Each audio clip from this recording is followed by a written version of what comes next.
feel like it's particularly appropriate that this theme was chosen by Ukraine. I don't know that I actually thought it through, but the dress I am wearing actually came from Ukraine. So made by internally displaced Ukrainian women. So that feels particularly good today. The theme of pain, Jen said I chose it, and I did, but it wasn't exactly like, yay, let's talk about pain. I'm not that kind of person.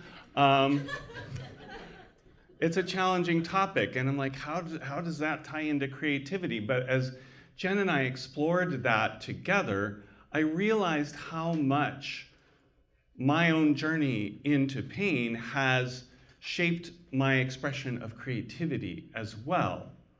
So I'm glad you are here with me, and I'm glad to share my journey with you today. Thank you for coming on this chilly Tucson morning in December.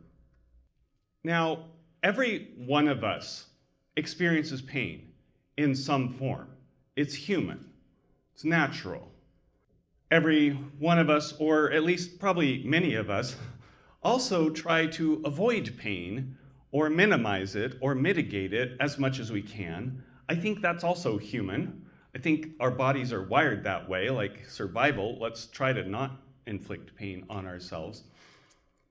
But what if, as Rupi Kaur suggests in this simple yet powerful poem on screen, rather than trying to avoid it, we open ourselves to it because it's going to happen anyway. So with that in mind, I invite you to come on a little journey with me through my journey into pain. And we're going to start by stepping back in time a little bit. The year is 2011, and I am living in Dushanbe, which, if you haven't happened to have heard of it, it is the capital of the country of Tajikistan, which, if you haven't heard of that, happens to be a small country in the middle of Asia, just north of Afghanistan. I have been living there for more than 3 years, and in fact have spent most of the previous 10 years living outside of the United States. In many ways, my life might seem pretty terrific. I'm doing work that aligns with what I thought my calling is, or I think my calling is in the world. That summer, I will celebrate 20 years of marriage to my wife. Together, we have 2 children. One of them is entering their teen years. The younger is rapidly approaching them. And in many ways, things seem to be, if not ideal, certainly good. But inside, I am experiencing this disconnect, this pain, because I am not in alignment with who I am meant to be in this world. But I don't really want to acknowledge that. In fact, I mostly suppress it, try to ignore it, ask God to take it away from me, because to open myself to it, as Rupi invites us, is terrifying, because that could mean disrupting everything that I have created with my life. Now, at this time, my life hardly feels creative. In fact, I would say I probably don't really have any particularly creative outlets. First of all, I'm hesitant. I'm scared. I'm afraid of failure. I don't know if anybody can relate to that, but failure is not something I'm real excited about. So I don't tend to try things unless I feel pretty confident I'm going to succeed at it, which, not surprisingly, really limits how many things I'm willing to try. Of course, I am living in Tajikistan, so there's something about that. But the living in Tajikistan also pretty severely limits creative outlet, because life in Tajikistan is hard. And just getting by day takes most of my energy. So life isn't exactly what I would say is a creative outlet at that point. But, it's not terrible. It's just that, there's a voice inside me calling me to something more, something different. But I am not ready to listen to that voice and step into the unknown. The universe, in the way that it sometimes does in our lives, decides to give me a little push, kick me in the and send me on a different journey.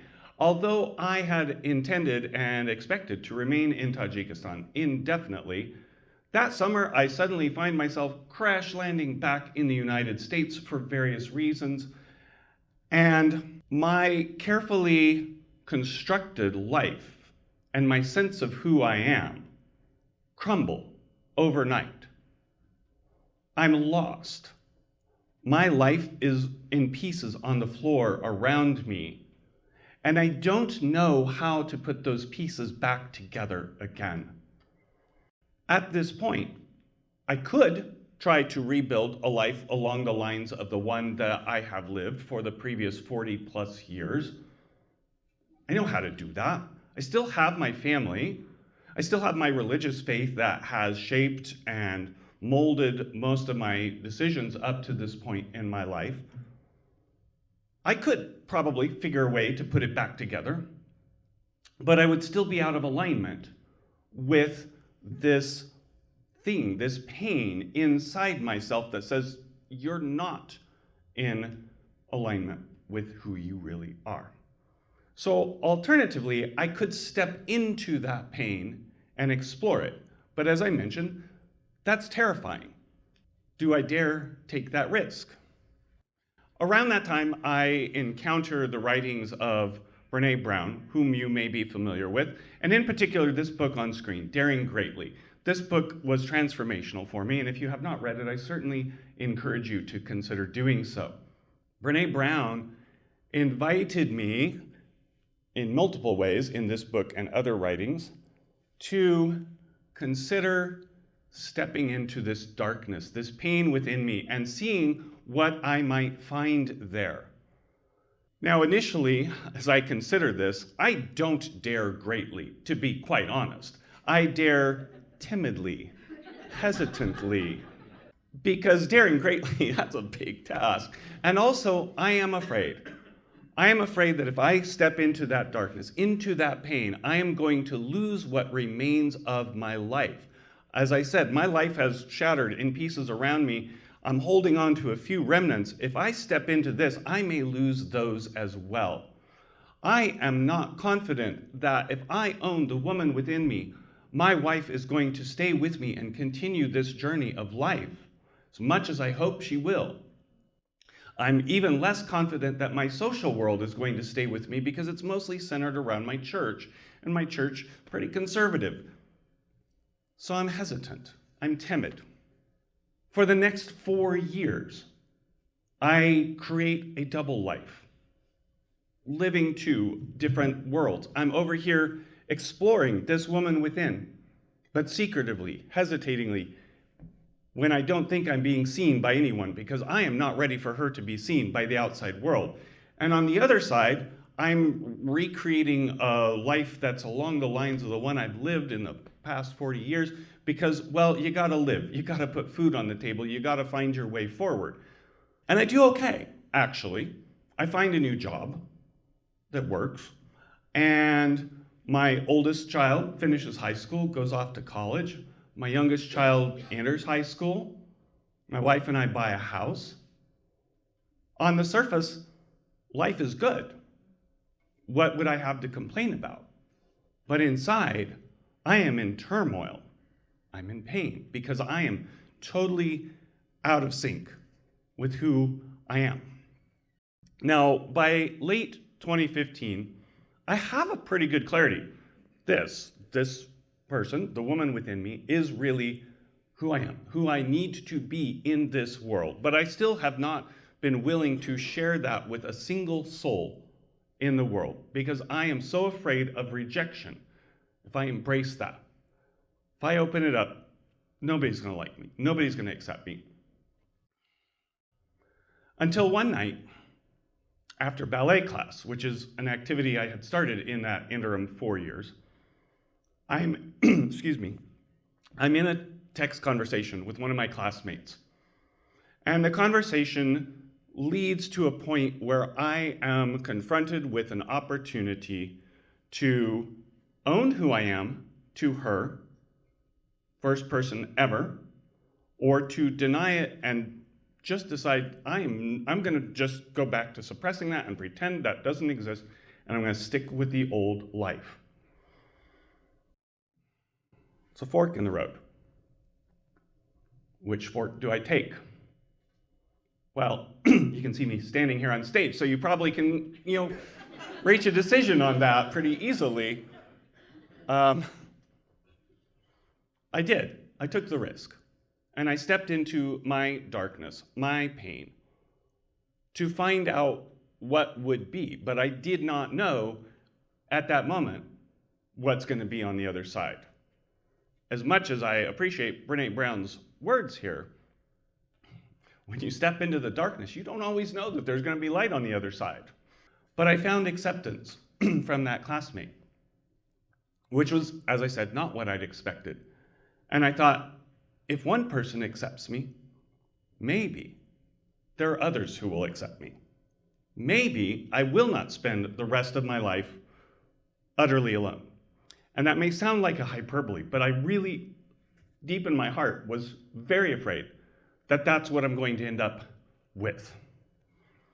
So it was very freeing to find out that maybe, just maybe, there's going to be people out there that will actually accept and love me. Now, stepping into that more fully, completely, and saying, this, Andrea, this is who I am, was liberating. It also didn't eliminate pain from my life, just to be clear. In fact, the year after I came out and began to publicly transition was one of the most difficult in my entire life, even more than the year I crash landed from coming back from Tajikistan, which was also hard. My wife divorced me. I lost the job I had when I came out because they weren't real cool on me being me. I lost my house because without a wife and without a job, I couldn't afford it. I lost most of my social world, all these things that I had feared. Fortunately, my parents did not cut me out of their life. I'm really grateful for that. In fact, they made sure I had food and a roof over my head. Wouldn't possibly be here today if they hadn't. My kids actually also stuck with me. And in fact, as I stepped into my own authenticity, it actually gave them encouragement, support to step into their own authenticity, which has been so beautiful, but that is their stories. My sister, who lives here in town, cut me out of her life completely, will not let me see her children, so I have no interaction with my nieces and nephews because I'm apparently a contaminant that might cause them to, I don't know, be themselves. I reached a point in 2016. I had no money, I had no job, I was finding no job prospects, I had virtually no social world. And I was suicidal, which may not sound like much of an encouragement, but it's where I was, and I'm going to be honest about that, because stepping into the darkness and unleashing the power of my light also put me in an entirely new world with no support, no roadmap, no idea how to make this work. I was on my own. I had to create an entirely new life, and I had to do it from the ground up, and it was fucking hard. During those years, I mentioned ballet class. Well, my dance studio, after I came out, became my community. Thank you, Todd Wilson and Breakout Studios. Yay, Todd. Yes. Told myself I wasn't going to get emotional. Ha. I had a desk job at the studio, which paid no money, but allowed me to take unlimited classes, and I literally did. I was there every day the studio was open. I would take 2 or 3 classes, and honestly, it saved my life because it gave me a way to connect with my body, and it gave me a way to express the emotions that threatened to overwhelm me almost every day. I had started with ballet, I tried jazz, I tried modern, I tried lyrical, I tried femme, I even tried tap dancing, which is really hard. And dance became a central part of who I am. Love dancing. Then in early 2017, I attended the first Women's Comedy Festival hosted by Tucson Improv Movement. I was hoping Justin would be here, but he didn't make it today. And I went the first night because I just got to get out of my apartment or I'm going to go stir crazy. I want something to do. Cool, this looks interesting. Thought I'd go to one show. I went to every show of every night of the 3 days of the performance, went to everything, because it was really interesting. I encountered storytelling and stand-up and improv, and they all intrigued me, and they all terrified me, because I saw in them this possibility of way to be creative and express myself in the world, to share with the world what it's like to be me in this world. But man, to get on stage by yourself in front of a microphone, way too vulnerable, way too vulnerable. But you know what? When you have stepped into your deepest pain, your darkest fear, and you've come out on the other side and found out that there is still a life beyond that, that is actually now more open, more possible, it really liberates you to try things. Because what's the worst possible thing that could happen? If I get on stage in front of a microphone, I might fail, I might look stupid, but hey, that's not nearly as painful as coming out to the world as the woman you are. And I decided to give that a try. Let's try something. So I decided storytelling would be the way I start. And 2 months after that comedy festival, I shared my first story with female storytellers, or FIST. And if you have not checked out a FIST show, you absolutely should. I think they're the second Tuesday of the month right now, but check them out. Now, this is the first time I've ever done something like that, and as my time to do the show approached, I was number 6 in 6 people in that show, which meant I had to wait through 5 previous storytellers, growing increasingly anxious with every one of them, because I'm gonna get up there and tell this personal story. I was pacing the green room in, trying to wear a hole in the floor, and this was in the days of the Flycatcher. If anybody remembers Flycatcher, their green room was like a broom closet, so it was like, you know. But when I walked on stage and I started telling my story, which, much like this, was really the story of coming out, the warmth that I received from that audience and the support was exhilarating. It was euphoric. It lifted me up, and I'm like, oh, I want that rush again. And even as I left the stage that night, I was like, when can I do another show? I've since gone on to share 8 more stories with FIST over the years since then, as well as stories with Odyssey and other storytelling groups. And it's a powerful art form. And if you haven't tried it, maybe give it a shot. As was mentioned, I also do comedy. Storytelling was like a gateway drug for me. Stand-up intrigued me, but terrified me even more than storytelling, because it's one thing to get in front of an audience and tell a story. It's another thing to get in front of an audience and try to make them laugh. I had an opportunity to join an all-female comedy show called The Estrogen Hour. And as with FIST, I was terrified. I actually had to call a friend before the show to talk me through my anxiety so that I could actually drive to laughs and do the show. I was that nervous. But as with FIST, once I got on stage and felt the audience's energy, and I did actually get them to laugh, which was helpful, I was like, I don't know what it would have been like if they hadn't laughed. That might have been a very different route, but it was euphoric as well. And I'm like, I want to do more of that. So as you can see here in the slide, I now do stand-up around town regularly, including right on this stage. And I've even done some shows up in Phoenix. Maybe one of these days I'll go beyond, we'll see. My latest adventure, as Jen mentioned, is improv, which is interesting because it brings my story, in a sense, full circle. Because I'm now taking improv classes at TEM, and I love it. I love it. It's so fun. It's way more fun than stand-up, actually. Because stand-up, you're up there and it's all you, and it's on you to make this happen. In improv is collaborative. You're up there with somebody else or other people. And in a sense, you can't fail because you've got other people carrying each other. I'm excited to do more of that. And if you haven't tried improv, Tim offers classes.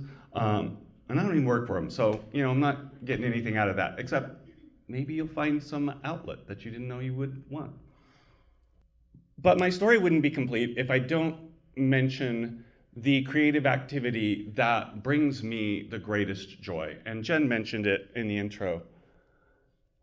In summer of 2022, at the invitation of a friend from my ballet class, I joined Lajkonik, which is a Polish folk dance group based here in Tucson. So I, who 10 years ago timidly put her foot into the first ballet class of her life, which is what everybody does in their 40s, right? They try ballet?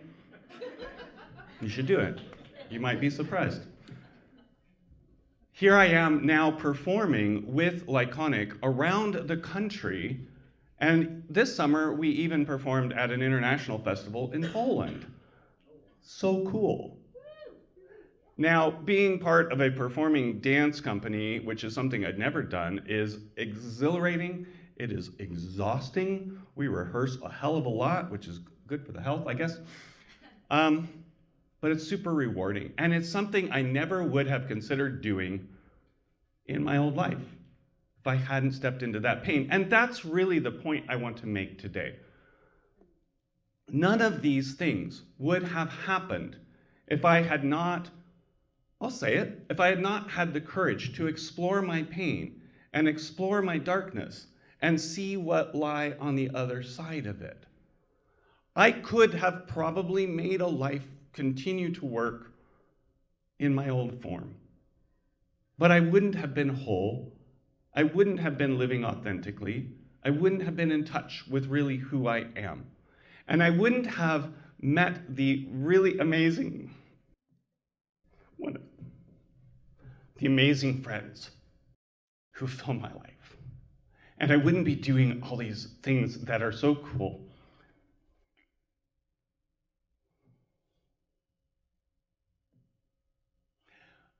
Life still has pain. It didn't go away. They're different now. I've addressed that pain. So there are other ones, though. I'm sure I will have them the rest of my life. I'm trying to be more cognizant of them and more conscious about how I choose to engage them. I try not to let them limit me, though sometimes I do still. I'm human. But I try to see them as invitations to step into the unknown and see what happens, because you'll never know if you don't try. So I want to leave you with a quotation from a book I particularly enjoy, one you may or very likely haven't heard of, called The Holy Wild, and I always forget the title, should know it better. The Holy Wild, A Heathen Bible for the Untamed Woman. It's a good book. I really enjoyed it. And I'm going to read this quotation, even though it's on screen, and I don't have it memorized, so I'm going to pull it up here. Danielle Dulski writes, "Pain is not tragic. Pain is magic. Suffering is tragic. Suffering is what happens when we avoid pain and consequently miss our becoming. That is what I can and must avoid. Missing my own evolution because I am too afraid to surrender to the process. So my goal is to stop abandoning myself and stay. To trust that I'm strong enough to handle the pain that is necessary to the process of becoming. Because what scares me a hell of a lot more than pain is living my entire life and missing my becoming." I return to the slide that I started with, and if you recall, initially I put it as untitled. It actually does have a title. The title is Becoming Me, because I made that thing. It took me 5 years. The first 5 years of my transition, I worked on this. And so it represents me becoming me, the dancer, the woman, the person you see on stage before you. So thank you for listening. I welcome your interaction. I know we're going to have some questions and discussion time, but if you'd like to connect with me, here are some various channels that you can do so. Grab me afterwards as well. And in the meantime, I'm going to pass it over to our co-host, beautiful Emily here.